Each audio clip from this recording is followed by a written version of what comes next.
हैं वो क्या कहलाते हैं उसको समझना चाहिए। तो उसको समझने के लिए यहाँ पर इस बात को कहा गया। और दूसरा क्या है, एक एक शब्द अब पर्यार्थिक न्याय का समझाया। ठीक है, पर्यार्थिक न्याय के बाद अब कथन प्रारंभ होता है किसका, नैगम आदि का। द्रव्यार्थिक न्याय, पर्यार्थिक न्याय, उसके बाद आता है नैगम न्याय। नैगम न्याय में अब अभी तक तो अपन ने सामान्य पढ़े थे। तत्वार्थ सूत्र जी में जो 7 न्यायों का कथन आया था उसको अपन ने सामान्य पढ़ा था। अब यहाँ पे नैगम न्याय के 3 भेद बताए थे। कौन कौन से महाराज जी? हाँ, भूत, भावी और वर्तमान। नैगम न्याय के ये यहाँ पर 3 भेद 41 नंबर के सूत्र के बाद इनका कथन किया गया था। अब नैगम न्याय किसे कहते हैं, इसके लिए आचार्य महाराज सूत्र देते हैं 196 नंबर का। नैकम गच्छतीति निगमः, नैगम गच्छतीति निगमः, नैगमो नैगमो नैगमो नैगमो विकल्प नहीं विकल्पस तत्र भवो नैगमः। फिर से पढ़ें।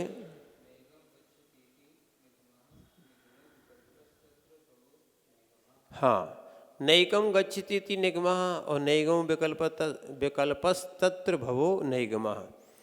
जो एक को प्राप्त नहीं होता अर्थात अनेक को प्राप्त होता है, ठीक है, वह निगम है। निगम का अर्थ ही विकल्प होता है। कौन सा? निगम का अर्थ होता है विकल्प। जो विकल्प को ग्रहण करे वह नैगम न्याय। अभी तक ये आपने परिभाषा नहीं सुनी होगी। अभी तक तो आपने क्या है, नैगम न्याय किसे कहते, जो अनिष्पन्न अर्थ को ग्रहण कर लेता है, ठीक है ना, उसको अपन ने सुना था। अब ये नई परिभाषा नैगम न्याय की माने व्युत्पत्ति किसे कहते हैं वो आचार्य महाराज ने बताई। जो विकल्प को ग्रहण करता है वह नैगम न्याय। नैकम गच्छति माने एक पे नहीं अनेक जगह जो गमन करे उसका नाम नैगम न्याय, ठीक है। और इस न्याय का कथन 41 के विशेष अर्थ में है। इसके भेद का कथन 64 से लेकर 67 तक किया जा चुका है, ठीक है। तो अपन ने 41 में भी इसको पढ़ा था, नैकम गच्छतीति निगमो, ये यहीं का था। और निगमो विकल्पः, जो एक को प्राप्त नहीं होता अर्थात अनेक को प्राप्त होता है वह क्या कहलाता है, नैगम। माने निगम का अर्थ है विकल्प। जो विकल्प को ग्रहण करे वह नैगम न्याय, ठीक है ना। और अनिष्पन्न अर्थ में संकल्प मात्र को ग्रहण करने वाला भी नैगम न्याय, ठीक है ना। यथा, जैसे, कैसे, यथा यानी जैसे। यथा शब्द जो है ना संस्कृत का है। जैसे हाथ में कोई फरसा लेके जा रहा है, ठीक है, किसी पुरुष को देखकर कोई अन्य पुरुष पूछता है कि आप किस काम के लिए जा रहे हैं, तो वो कहता है मैं प्रस्थ लेने के लिए जा रहा हूँ।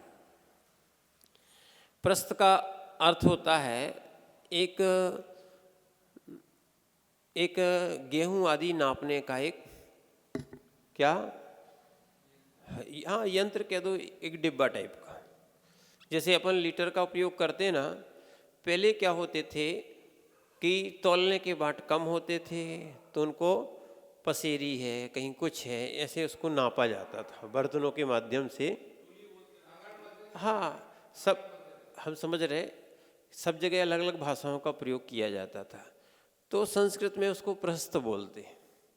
तो वो कह रहा प्रस्थ लेने जा रहे हैं, जबकि प्रस्थ जो है ना, अगर हाथ में फरसा लिए, ठीक है, माने वो पहले माने वृक्ष को काटेगा, उसके बाद वो उस चीज़ को बनाएगा, तब जाके वो कुछ चीज़ बनेगी। ऐसा तो नहीं है कि सीधा बाजार से उठा के ले आए, पहले ये कार्य तो होता नहीं था।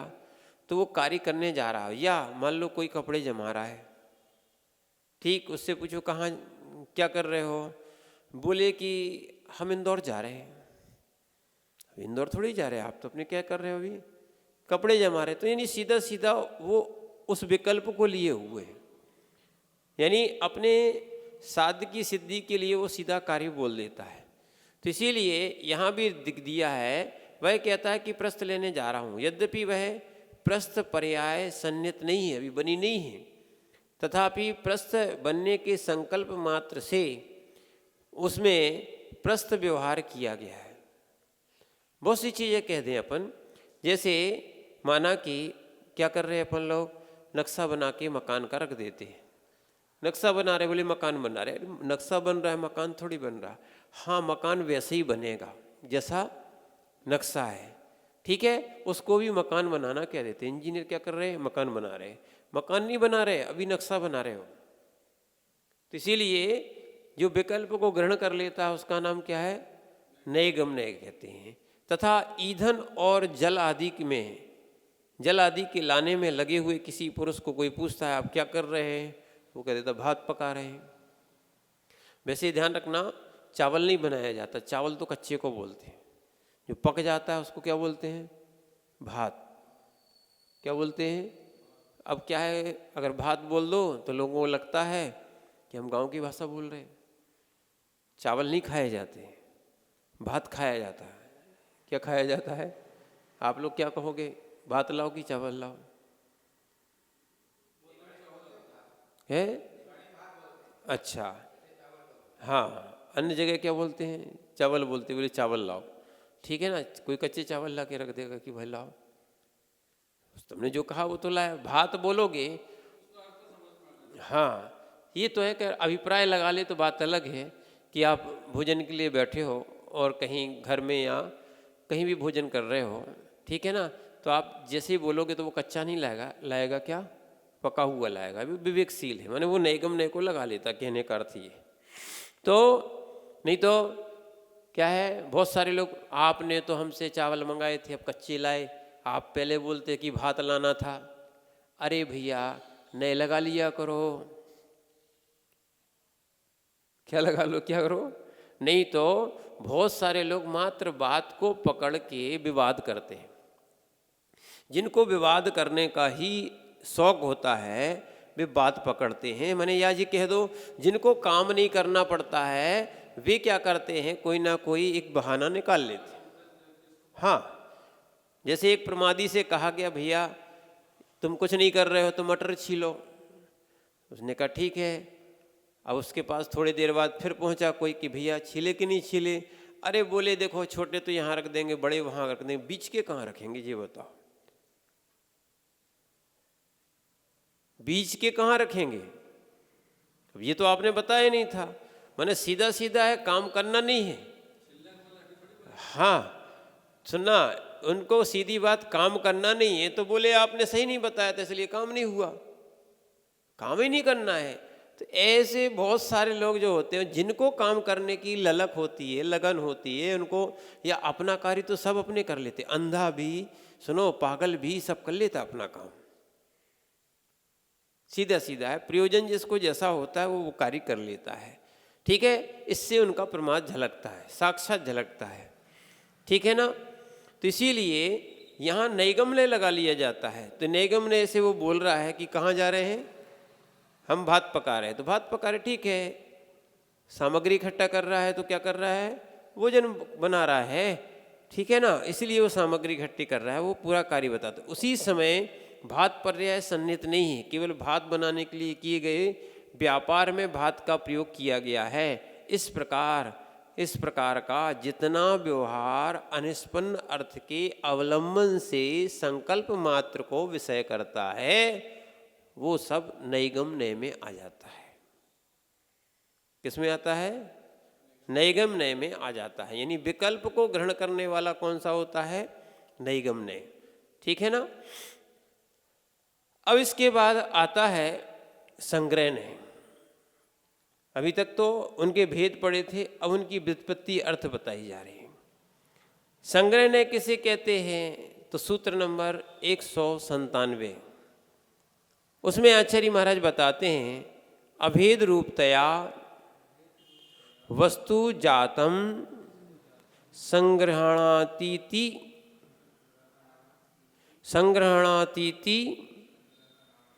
संग्रह, जो नए अभेद रूप से संपूर्ण वस्तु समूह को विषय करता है वह संग्रह नहीं कहलाता है।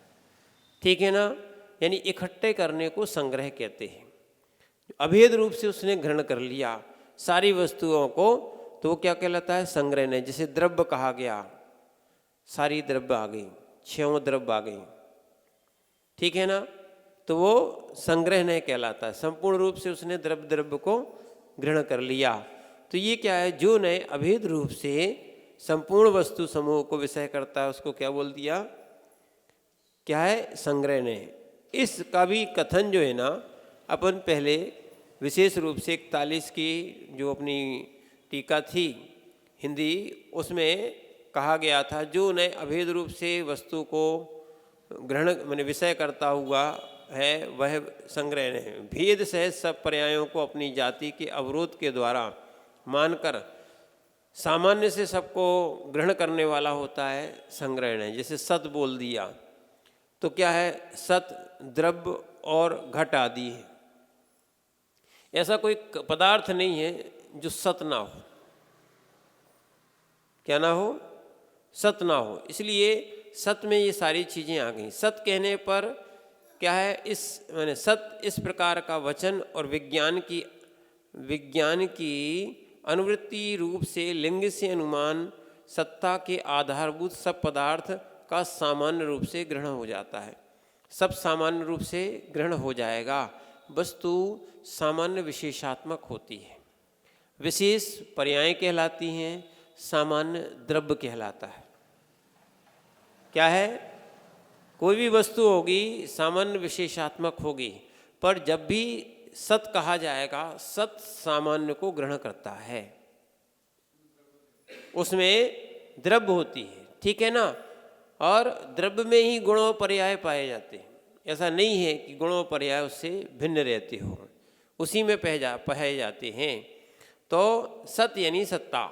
सत कहने पर सतत इस प्रकार के वचन विज्ञान की अनुवृत्ति रूप से लिंग से अनुमत सत्ता के आधार सब पदार्थ का सामान्य से ग्रहण रूप संग्रह हो जाता है। द्रव्य ऐसे कहने पर भी उन सब पदार्थों का द्रव्यता को प्राप्त होता है। इस प्रकार व्युत्पत्ति से जीव अजीव उनके भेद प्रभेद सबका संग्रह हो जाता है। तथा घट कहने से क्या है? इस प्रकार की बुद्धि और घट इस प्रकार शब्द की अनुवृत्ति रूप लिंग से अनुमत सब घट पदार्थ का ग्रहण हो जाएगा। अब घट मान लो कह दिया, छोटे बड़े सब आ जाएंगे, समझना। जैसे द्रव्य बोल दिया, सारी द्रव्य लाओ। कभी हो सकता है कोई वस्तु मंगाई गई, सबका प्रयोजन है तो सीधा वो बोल दिया। तो संग्रह ने से समझ जाना चाहिए। नहीं तो क्या है, बोला किसी माने उद्देश्य को लेके गया है, किसी नए के, और समझा किसी अलग नए के उद्देश्य है, तब आपको दिक्कत आ जाती है। फिर बोले आपने तो ये बोला था। अब जब संग्रह नए की बात बोल रहे तो सभी उठा लाओ। क्या है? सभी उठा लाओ। और विशेष की बात कही जाएगी तो विशेष समझना, यानी सामान्य कही जाएगी, सामान्य सब वस्तु आ जाएंगी। जब विशेष पर्याय विशेष का नाम लिया जाएगा तो उसको विशेष रूप से क्या है? ग्रहण करना चाहिए। ये यहाँ पर इस चीज़ को समझाया जा रहा है। संग्रह यानी सभी का इकट्ठा रूप। जो अभेद रूप से संपूर्ण वस्तु के समूह को विषय करता है वो क्या है? संग्रह ने है। इसका भी कथन आगे हुआ है, इसीलिए इसको संग्रह ने कहा जाता है। आगे चले हैं कि व्यवहार नए किसे कहते हैं। क्या कहते हैं? व्यवहार नए व्युत्पत्ति के अनुसार किसे कहते हैं? संग्रहेण, सूत्र नंबर है 198। संग्रहेण गृहीतार्थस्य भेद रूपतया वस्तु व्यवह्रियत